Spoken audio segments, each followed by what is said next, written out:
Hi, everybody, and welcome to this fabulous webinar by Let's Go Learn. I'm excited to be able to introduce Richard Capone, who's going to present on powering special education with AI.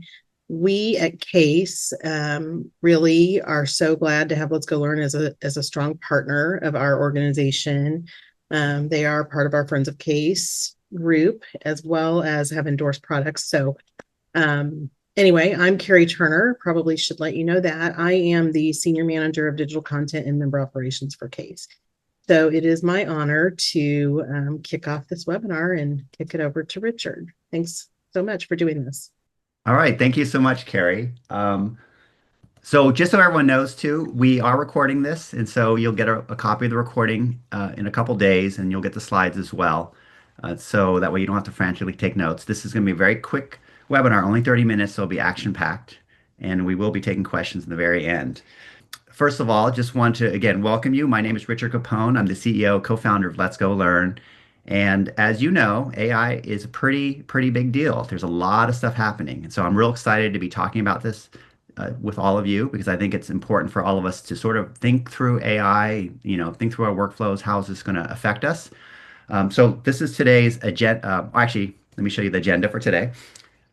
First, I just have a couple slides on AI and special education, very high level, and then I have a couple slides on our strategy, and then we're going to jump into the demonstration. So today we really want to show you practical ways that AI can be used today, and we're going to be using our platform as an example. And then we'll take questions and answers at the very end. Now, I have been doing a lot of studying in AI as a company we have been, so real excited about talking to you, having a conversation. So if you have broad questions, you could save those to the very end and we'll talk about it. All right. So first of all, I am going to start a little broad. So the first question right here is why AI is a seismic shift. A couple quotes I think are really interesting. One is from the CEO of Google, and this is in regards to scale, speed, and impact. So AI is probably the most important thing humanity has ever worked on. I think of it as something more profound than electricity or fire, right? It's an interesting quote. The second one is about society changing. Artificial intelligence will be one of the most important technologies ever created. It will change every parts of our lives. Demis Hassabis is the CEO of DeepMind. He's now at Google, but it's interesting. He's somebody who really pioneered artificial intelligence. Now, these quotes, I sort of threw them up there because they're interesting, but it's not just these two guys. There's lots of people throughout the industry who see the impact that AI is going to have. And so I think it's important for us to sort of recognize that before we move on and then sort of make sure that helps motivate us in our organizations to bring about change. Now, the stakes in special education are high, right? So let me bring it back to special education. So first, there's 2 points. Personnel. Teacher shortages are real. You all feel it, right? We see this every day. We talk to special educators every day, and we see what's going on. Teachers have higher caseloads, a lot of new teachers. There's a lot of stress on personnel. Now, the second piece is compliance. Compliance is still here. It's hard, right? And with a wave of a lot of new administrators, it means we have a little bit less experience sometimes in some organizations, and litigation remains high. So these two factors are really driving the need for something to happen, right? Right now, the current situation is untenable. And so I think AI is something that we might be able to look to. Now, I only have a couple more slides and I'll jump into the demo, but I want to just sort of talk about the AI evolution, right? So what is the AI evolution? How is it evolving? So first, we have GPTs, right? So GPTs are AI, generative pre-trained transformers, and there's lots of them, right? This is the large language models that allow us to have a natural conversation. It's a contextualized interpretation of data. So when you have a conversation, it actually understands what you're talking about. GPTs are like Google Gemini, they're open AIs, ChatGPT, there's Grok, there's Llama, there's all sorts of different LLMs. Now, we don't have to worry about that. We're end user consumers of it. And so those things are evolving and changing fast. And quite honestly, I think almost all of them are really good. We could use many of them for our what we need to use it for. They're fine. Right? Now, where we're at today is the AI assistants are coming out. And that's what I'm going to be showing you primarily today. Now, the reason why AI assistants are really good is because they're very spot. They're doing specific tasks that we can sort of corral them in, and we know they can do a good job, right? So it's really, and it's also easier to think about an AI assistance because it's something that can help us in our jobs, right? So today we need a task, something to help with an IEP, write SMART goals, cipher through some data. Now, the next piece after that is AI agents. And a lot of companies are starting to focus on AI agents, and they're actually coming out. But the thing about AI agents is they can act autonomously, and this requires trust. So that means that you have to give it your Google login and password. You have to give it your Microsoft login and password. You have to give it your credit card potentially, right? So I would say in our industry in special education, because in some levels we are a highly regulated industry because of student privacy, right? Because an IEP is very high stakes, and because there's privacy and data concerns, I think agents are not going to be coming into the special education market right away. So we have a few years. So that's why, again, I bring it back to the AI assistants. I think are really where you should focus your time. How can we get good AI assistants into our school districts, supporting our teachers and our administrators in the work they do? Now, I just have to list, because we're talking about the AI evolution, AGI. Today, we're all using regular narrow AI. Artificial general intelligence is when AI can do every intellectual task that a human can do, right?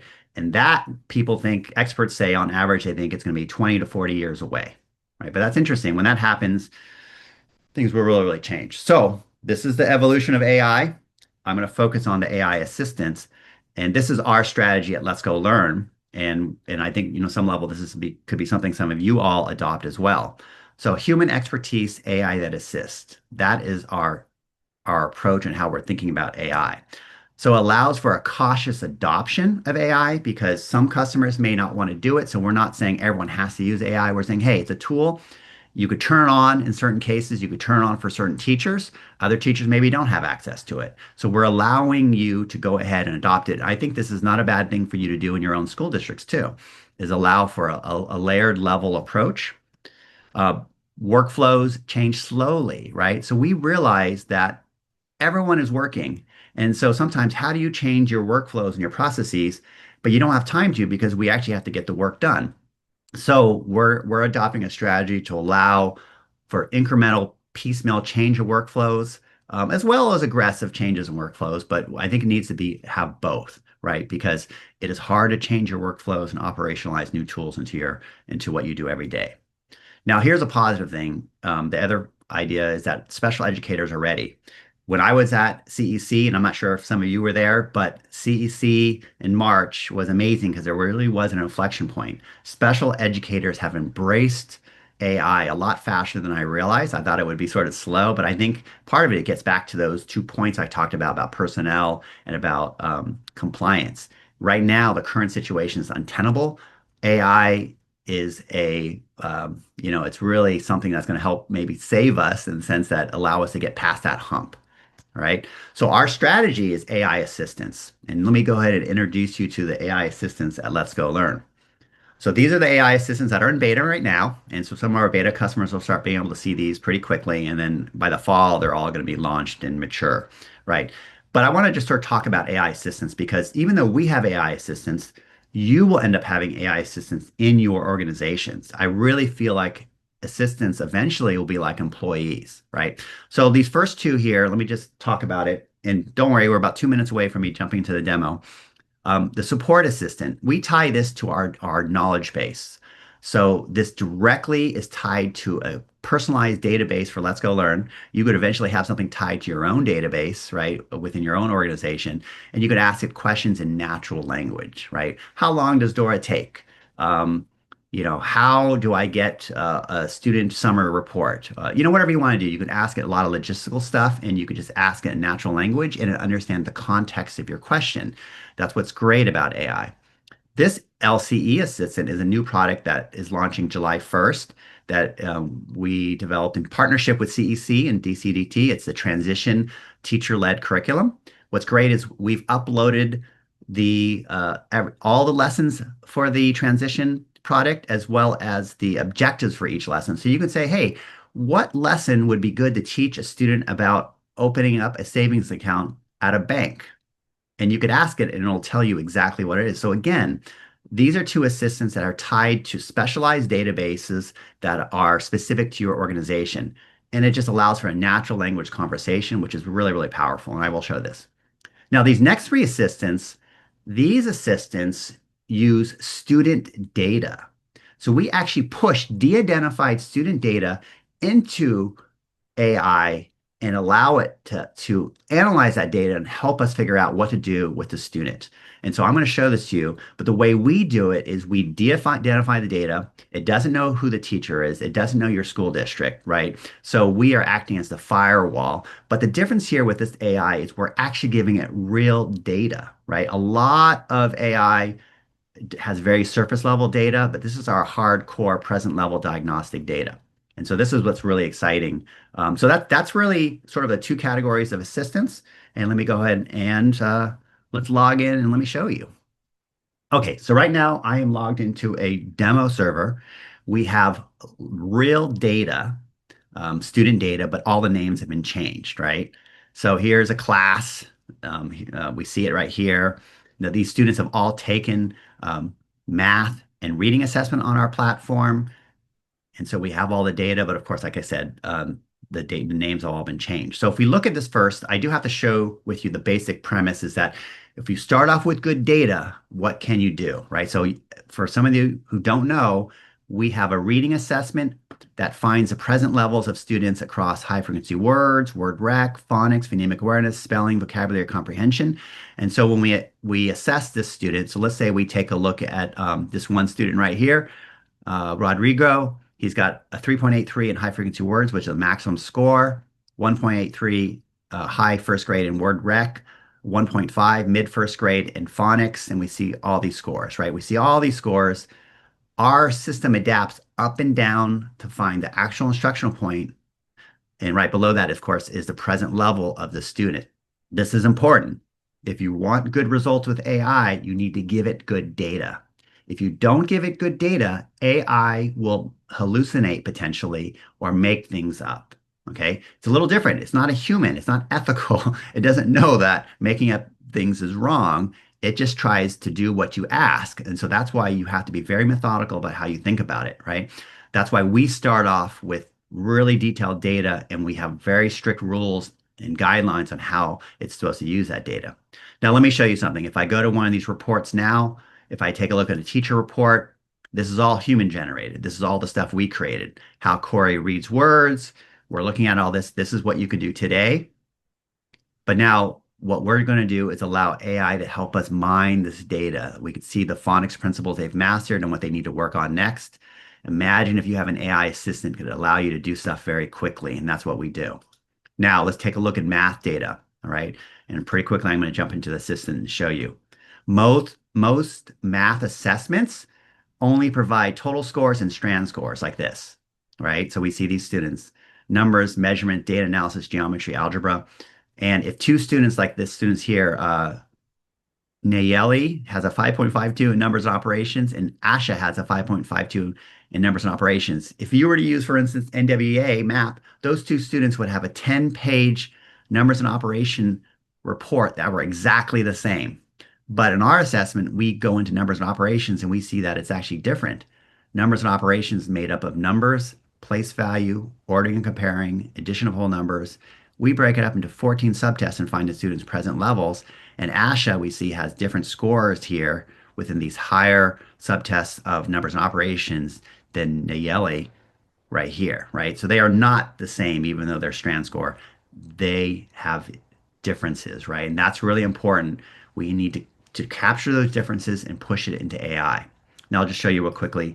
If I select place value and I say instructional placement report, we now see these students have mastered place value. Dean is working on 2-digit, and these 4 students are working on decimal place value. So again, our assessment has assessed their present level, and we know what they need to work on next. So now you've got the ingredients right here. Good present level data. What can you do with it? So let's go over to our AI assistants, and these are the ones you saw right here. Okay.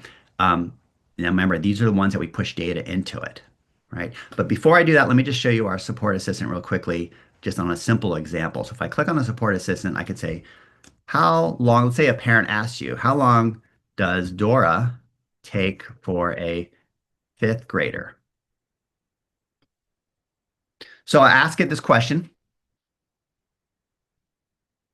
and it's going to go ahead and give me the answer. Dora takes approximately 45 to 60 minutes to complete for older students, including fifth grade students. Uh, in the follow-up test administrators, it may take less time as assessment utilizes previous scores to determine appropriate starting points. Additionally, it's important to note that assessment does not need to be completed in one sitting. Oh, okay, great. So let's say I want to send this to a parent who asks, I say, but let's say their native language is Spanish. Please translate to Spanish. All right, so now it's going to translate that note right there. Okay, boom, it did that. And now what I want to do is I want to go ahead and just I could edit this. Maybe I want to, maybe I write Spanish. I could modify it, but I also want to save this just so I have a record of what I sent. And I'll say Dora length letter to parent in Spanish. Okay, I'm giving it a file name. I'm going to save this under the category of parent communications, and I'm going to give it a status of finalized, right? So I hit save. So we've also added an entire document repository associated for each teacher account because we realize you need the ability to go ahead and store stuff, right? Now you don't have to worry about your teacher saving this into Google Drive or Microsoft OneDrive or on their hard drive of their computer, which is really unsafe. Now it's stored and protected with this teacher account, right? So I have it right there. So they have a record that this is the letter that they're going to now maybe copy and email to the parent, right? Amazing, right? What you could do. What a time saver that is. Now let's go back. Now I'm going to go ahead and jump into the data. So I'm going to start off with the reading assistant. Or actually, what I'll do is let me go ahead and take a look at a student. So let's say, I could look at the report, but let's say I want to just, let's take a look at Corey, right? So I want to quickly sort of say, okay, here's Corey, sort of low in phonics, comprehension's low, is the eighth grader, but comprehension is 3. Okay, so I want to just get I could, of course, figure this out if I'm trained in reading, but I want to go ahead and get AI's assistant and sort of figuring out what do I do next with this student.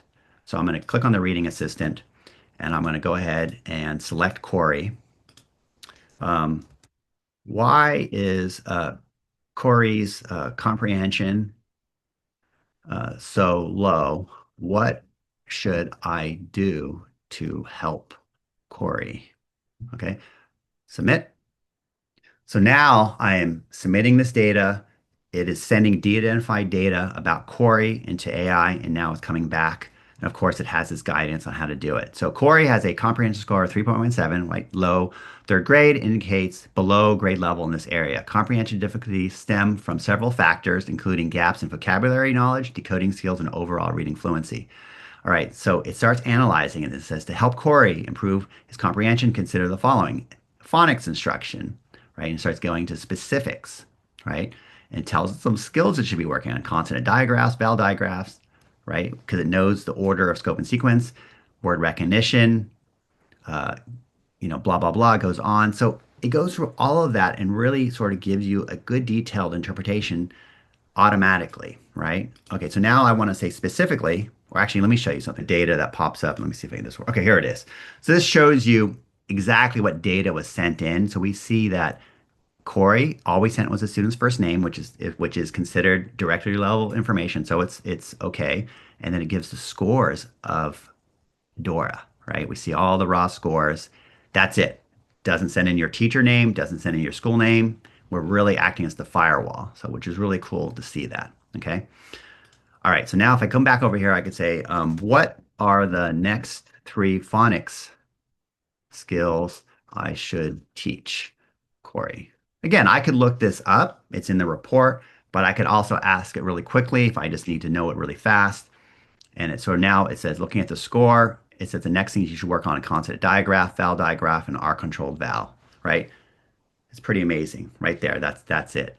So in this, it picks that up directly from the scope and sequence that we have, and it knows what we need to work on. All right. All right. So let's go ahead and let me jump into another example.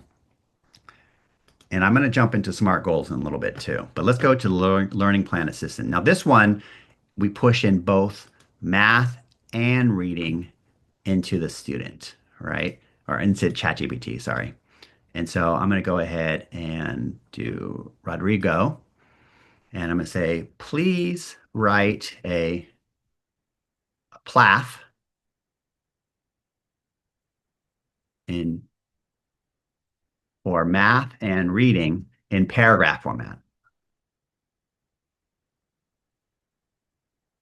Now, this is just straight. I haven't pre-trained it on your specific school district's format for PLAFs or for SMART goals. So right here, based on Rodrigo's performance in math and reading, the following information summarizes present level academic achievement and functional performance. In mathematics, Rodrigo demonstrated solid understanding of number of operations, evidence from his grade level scores of 4.19. Okay, it goes on. He mastered several subtests, including numbers and comparing, ordering, maximum, blah, blah, blah. So it's talking about his strength, and he showed weakness in this different area. It gives me a lot of detailed information. So let's say I say, well, okay, um, can you expand in math on his strengths in numbers and operations strand? Okay, let's say I want to list more of his strengths because right now it sort of talks more higher level, but there's a lot of things that Rodrigo has completely mastered, and so I want to see those. All right, so now it actually expands it. Rodrigo's strength in numbers subtest includes that he recognized effectively showcasing his ability with numerical values in various contexts, demonstrating mastery of comparing and ordering, indicates that he can accurately compare different numerical values, blah, blah, blah. Okay. In addition, aptitude, addition of whole numbers, right? So now it's starting to break that out and talk a little bit more about that. So this is really cool. So it's a writing assistant, right? You can tell it what you want it to do or expand on. And I can add more information. So if I had some information on his writing ability, I could now say, hey, here's how he writes, work this into my PLAF, right? So you could see how powerful this is, right? It's pretty incredible what it can do. Um, Now, let me go ahead and say, what what are the next 5 skills I should work on in numbers and operations strand of mathematics? Okay, I misspelled some stuff, but it doesn't care. I can figure it out, right? So now I could do this with our IEP tool. We have a report that allows you to go in there and say, okay, what are the next skills I need to work on? But this automatically did it for me, right? It looks for the lowest skills with the numbers and operations. It says, oh, you should work on identifying digit whole numbers up to 10,000, comparing whole numbers up to 10,000. And then you should work on division, single digit without remainders, single digit with remainders, comparing simple fractions. It just gave me those skills, okay, which is pretty cool. Now, let's say I want to write some SMART goals. So this is where we would work with you. Um, if you're one of our customers, we can actually pre-train it to the next level. So what you might do is give me some example of your SMART goals. So here's 3 examples of how you want your SMART goals to look. It's going to be unique to each district. So I'm going to copy these, but normally I could actually paste them into the GPT ahead of time. And so everyone in your district would have access to this. But what I'm going to do is I'm just copying this here and I'm just going to do it manually, right? So um, oops, I come back over here and now I say, here are some examples of how we format SMART goals, right? I paste that in there. Please write SMART goals and then what I want is what I'm going to test them at the end of the quarter, 2, 4, and 5. For 2, 4, and 5 to be completed by end of second quarter. Okay, send.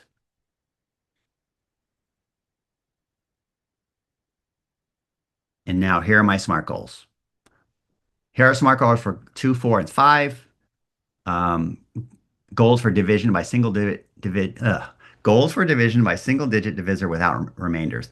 By the end of the second quarter, Rodrigo will demonstrate mastery in dividing whole numbers by single-digit divisors without remainders, answering correctly at least 4 out of 5 items when progress monitored, right? So that's, in theory, the terminology of your district, all right? So you can see that this is quite powerful, right? So our goal is to create these very, very good assistants at a base level, and then what we do is we go ahead and we pre-train an extra step with you guys working with us. Or, it's procedural. You train your teachers to copy paste, if you have your own examples of how your documentation is supposed to look, right? So now again, if I like this, I could say, okay, I'm going to go ahead and save this right here. I'm going to save this document. And initially, I'm going to put SMART goals, Q2 for Rodrigo. I should put Rod as his name. Let's see, where is that at? Short-term objectives or benchmarks. I'll put that as goals, and this is going to be called AI first draft because I haven't verified them or really looked at them. I may want to tweak them. So I'm going to say AI first draft, save. Now that document is saved, right? Okay. I sort of showed you guys a lot. Let me go ahead, wrap it up, and then we're going to do Q&A. So first of all, at Let's Go Learn, we're your partners. So we're here to work with you. We're here to roll up our sleeves to make sure that this stuff is possible for you. And I do want to point out, as a company, speed is our new baseline, right? Because there's a new expectation because of AI that you have to go faster. And it's really has reset the bar for a lot of companies. And so our thing is, your teachers are trying to use it because AI is free, right? You can get all these free accounts. So we need to quickly go in there and help guide people. Now, part of the thing too is what's happening is, it's important to really, really lead fast or fall behind because a lot of stuff's changing, right? There's a lot of tools that are going away. Not tool, but I'd say, like, for instance, copy editing, translation service, those things, and even entry-level programming has started to go away. And in ed tech, there's a lot of stuff happening too.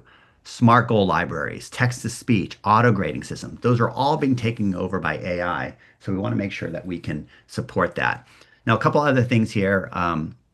We also feel like as a company, we need to go fast because my fear is that I don't want bad AI to take over, right? There's a lot of AI that looks sexy because it sounds very eloquent, but if it's not based on real data, then that's not a good thing, right? And so our goal is to really, really accelerate the support of teachers as quickly as we can because we want to empower them. All right, Carrie, I think we're ready to do some Q&A. So let's see if some questions are popping up. People can put those in there. And by the way, I did forget to mention, we love CASE, right? CASE is an amazing organization just because as a special education administrator, you want that support. And that's something they really help. And that's why we do so much with CASE, and we can't wait to see you guys. How concerned are you about student privacy? What approach do you recommend? So here's the deal. You definitely have to have a privacy policy ASAP because teachers are already using ChatGPT and these tools for writing IEPs because they're free, right? When you have free access to a tool, you can't contain it. So my thing is you may want to start having some requirements saying like, hey, if you're going to use ChatGPT, you have to sign up for an account because if you have signed up for an account don't use, just the open one, there is some privacy requirements. It's also maybe something you think about getting some school level accounts. We're a Google, we use the Google Suites, so we have access to Gemini, and there is data privacy built into all those tools you use because of course they have email has to be private. So I would argue that you probably want to investigate it a little bit. Now, for if you are really worried about it, that's why you may want to go with us, right? Because we do act as a firewall between ChatGPT and you and your students' data. We already signed a data privacy agreement with almost all our customers. And so when you send stuff, you saw that example, we de-identify it. We just use the student's first name and we send scores and AI doesn't know who you are. So we do act as an additional firewall. All right. So another question is, why would you use Let's Go Learn over something like Magic School? Okay, so Magic School is, a great tool if someone wants to use it, but it's really about you could do some of it yourself, right? I think they charge like $50 a teacher, but it's really about having prompts. Like I think they have a bunch of buttons that says like help me copy edit, help me write an IEP, help me do all this stuff. But they're just pre-training it for that. They don't necessarily have any data going into. So our difference is when we ask it to write a present level statement, it basically is using the student data from our assessment system and pushing that in, where something like Magic School is more prompt based, but you can also just do that by having your own internet saying, hey, these are the prompts. When you ask it to write a project-based learning idea or lesson, this is what you should say. Use the California standards, only referenced, best practices, blah, blah, blah. So you sort of have to understand a little bit of that and understand what you're getting, right? Our difference is that we actually use real data as opposed to just being a prompt sort of interface. All right. Okay. Here's another question was, can I upload Let's Go Learn reports into ChatGPT? And so I'm going to combine this with another question that popped up. Um, it's always important to redact your document. So we do in our system, when you save a report as a PDF, you can redact it so it only has the student's first name, no date of birth, the teacher name, all that gets removed, and then that's what you can drag in. So that's one way of doing it. But there is an issue because a lot of times you may have a bunch of other data you want to include, like a report card, and some of those may have the student's name. So you have to come up with a policy of redaction. Or the other side of it is if you're using something like Gemini and that's part of your organization, you may already have a data privacy. So maybe it's okay in those cases. But again, you have to sort of check with your IT. But I don't see any other questions. So I think that's it. So thank you so much. Carrie, I'll let you wrap it up for us. Yeah, thanks everybody. I just learn so much every time I attend one of these webinars, and great questions. I would just say, as a former long-term director, use these tools that you have available to you. This helps so much to work a little smarter and not harder, but yet at the same time follow your policies and procedures. So the redacting was an important piece there. Yeah, Anyway, absolutely. thanks so much, Richard, for All right. sharing. Thank you so much, everyone. And by the way, you saw that right there. We will send those slides out. If you want to have a chat with us, go ahead, scan that. If you want to send me an email, my email's right there. And we're looking forward to working with all of you until the next webinar. Thank you so much.